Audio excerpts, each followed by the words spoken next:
Now here with all the latest headlines, it's the ITV News.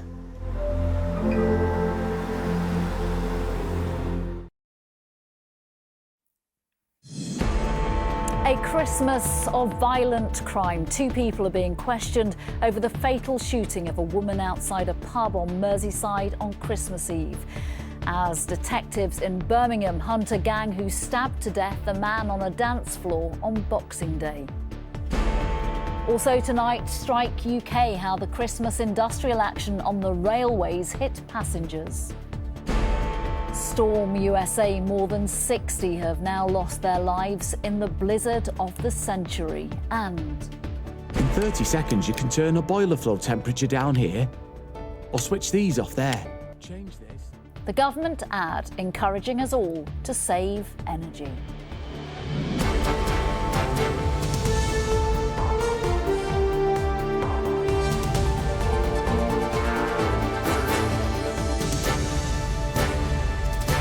This is ITV News with Nina Hossain. Good evening. A 30-year-old man and a 19-year-old woman are still being questioned tonight over the murder of a woman outside a pub on Christmas Eve. Ellie Edwards died shortly after being shot in the head at the pub in Wallasey on Merseyside. Tonight, Merseyside Police Chief Constable Serena Kennedy said her force will be relentless in investigating this sickening and heartbreaking incident which has ruined so many lives. From Wallasey, our North of England reporter Kelly Foran has the latest. To my beautiful Ellie, you are the light of my life, you will never be gone. The heartbreaking handwritten message from Ellie's mum and dad are among the many tributes being left outside the pub where she was shot and killed. I've known Ellie since she was very young. We've always lived around the corner, close family members. It's just a total tragedy that shook everyone in Wallasey, mainly New Brighton, where Ellie was from and grew up. Witnesses say they heard multiple gunshots at the entrance to the pub. We thought it might have been fireworks or someone knocking on the shutters. But yeah, it was quite frightening. My son was in there, but a couple of hours beforehand. It's really shocking, it's really upsetting. The mobile police station has been out in Wallasey today providing support for people living in this village. The shop next door to the pub is preparing to reopen, although things are far from back to normal here. This is probably the least likely place we'd ever expect it to happen, to be honest, really. It is becoming a worry in the Merseyside now. It seems to spread all over. So it is a worry. Yeah. Police say a 30-year-old man and a 19-year-old woman are still being questioned. The 2 suspects are from Tranmere and Rock Ferry, both less than 5 miles from the murder scene. And it's a scene where the tributes have been growing by the hour today. There's still a large cordon in place. The roads around the pub are closed off while the police continue to investigate how and why 26-year-old Ellie was killed. The beautician was loved by her friends, and her colleagues at this beauty studio say they're lost for words. Another man is still being treated for his injuries in hospital. Meanwhile, friends of Ellie say her memory will live on.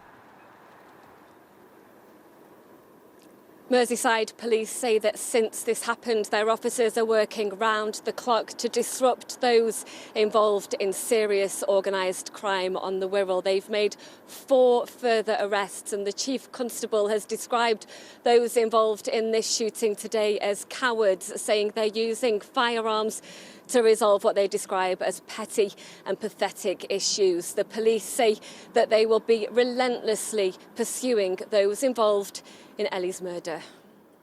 Kelly Foran, thank you.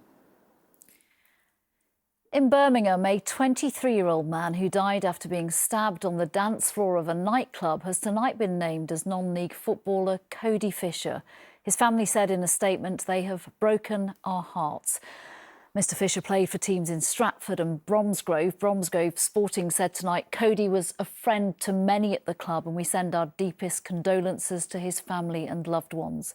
Emergency services were called to the Crane nightclub just before midnight on Boxing Day, but Mr Fisher died at the scene. Detectives say he's believed to have been approached by a group before he was stabbed.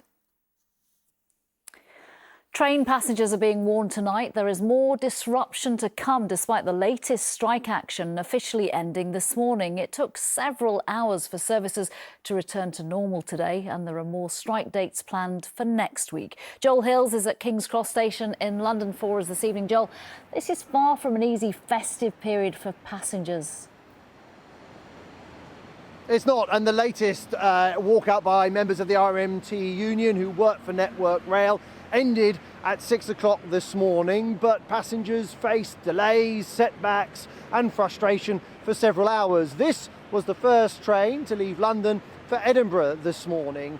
The 10:30 service left half an hour late, and as you can see, there was standing room only for many passengers. The advice from Network Rail remains only travel if absolutely necessary for the next 2 weeks. That's because RMT members plan to strike again on the 3rd, 4th, 6th and 7th of January. Meanwhile, train drivers who are members of the ASLEF union will stage a 24-hour walkout on Thursday the 5th of January, and strike action by Tessa on the 28th and 29th of December and the 12th of January will affect Great Western and West Midlands train routes and services on the Elizabeth line in London. In spite of all the disruption though, Tessa insists it still has public opinion on its side. Rail workers are entering into their 4th year of no pay increase next week, and yet the costs of living are skyrocketing. So everyone understands that, and the public have been very supportive. They want this resolved, and it's in the government's gift to do this. They're the ones that are blocking a deal from being done. Perhaps unsurprisingly, the government sees this dispute rather differently. A spokesperson told us tonight that a fair and reasonable offer has been made and accepted by 2 unions. It adds the British public deserve better than to have their festive period impacted by strikes. Unless, though, common ground can be found somehow on pay and conditions in the coming days, then severe disruption early in the new year is, I'm afraid, inevitable. Joel Hills, thank you.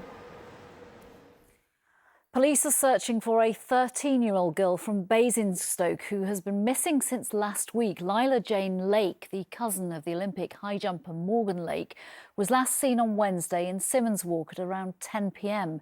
In a video posted online, her father Nathan pleaded for information. Lila, if you're watching this, Daddy loves you so much. If anything's worrying you, it's nothing which can't be sorted. So please just come home. You're not in trouble, you've got hundreds of people who care for you, and we all just want you to come home safe.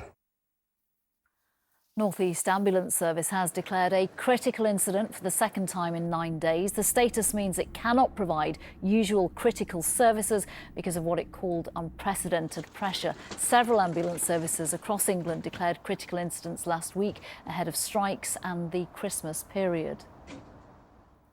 And 3 people are confirmed to have died after a car crash yesterday near Cookstown in Northern Ireland. The drivers of both vehicles, a woman in her 80s and a man in his 20s, died, as well as a passenger in her 50s. 4 children and another woman are in hospital. More than 60 people have now died in a snowstorm that has hit huge areas of America, leaving thousands of people stranded in cars and in homes without power. While the worst of the weather seems to have passed for now, more snow is forecast in the coming days. From the US, our correspondent Robert Moore has the latest. The great winter storm of the Christmas weekend hit Buffalo the hardest. Hundreds of drivers had to abandon their vehicles and try and make it to safety on their own.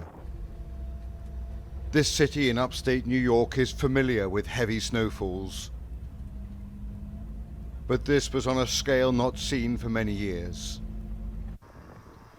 Police and emergency workers were simply not able to reach some of those most in need. And the death toll has continued to rise. Some bodies are still being found in stranded cars, others in snowdrifts. As the snow begins to get moved, and as we see in the week when the snow starts to melt, we fully expect that we are going to recover more bodies. We're pretty certain that there's going to be more deaths uncovered. In a few cases, looting broke out, with those responsible confident the police wouldn't have the resources to be able to respond. Did you buy it? I'm trying to buy it. All right, put it back. Put everything back. Come on. Leaving this store owner trying to defend his business, even as the storm was raging outside. Looting, when people are losing their lives in this harsh winter storm, is just absolutely reprehensible. I don't know how these people can even live with themselves, how they can look at themselves in the mirror. They are the lowest of the low. At its peak, this bomb cyclone, as the weather pattern was called, impacted nearly half of America, on the very weekend when tens of millions of people were trying to gather for the holidays. It led to thousands of flight cancellations and continuing travel chaos, with airlines still struggling to get passengers to their destinations. On the Great Lakes, the icy winds certainly produced some stunning ice and snow formations. But this will be remembered as the storm that left chaos in its wake and disrupted the plans of much of the nation. Robert Moore, ITV News, Washington. There's also been heavy snow across large areas of Japan where officials say 17 people have died and another 90 have been injured.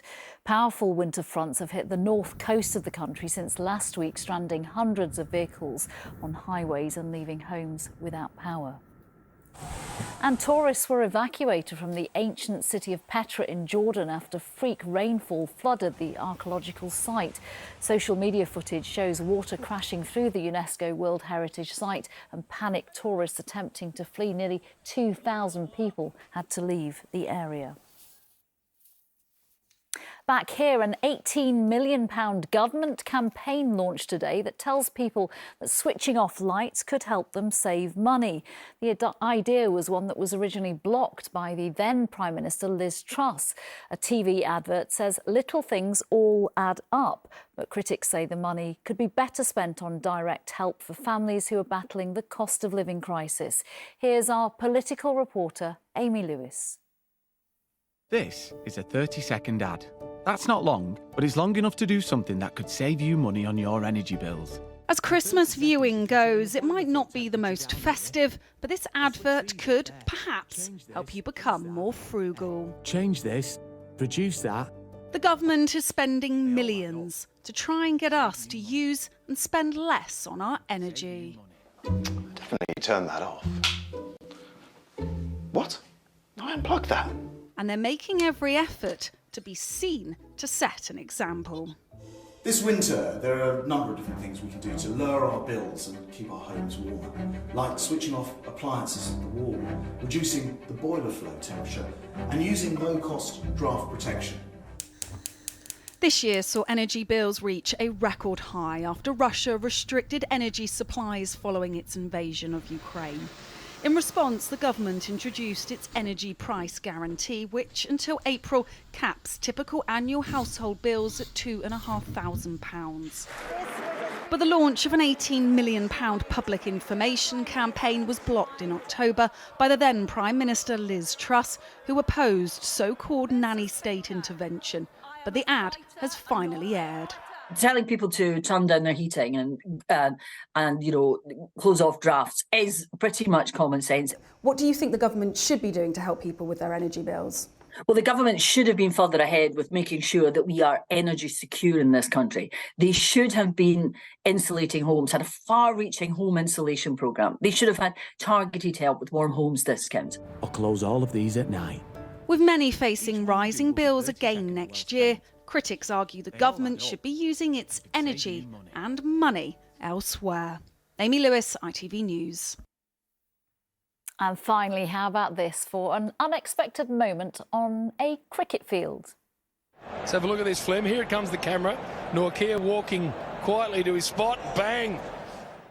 Ouch, that's South African bowler Anrich Nortje being hit by a TV camera during his team's test match against Australia in Melbourne. This was the view from the camera itself.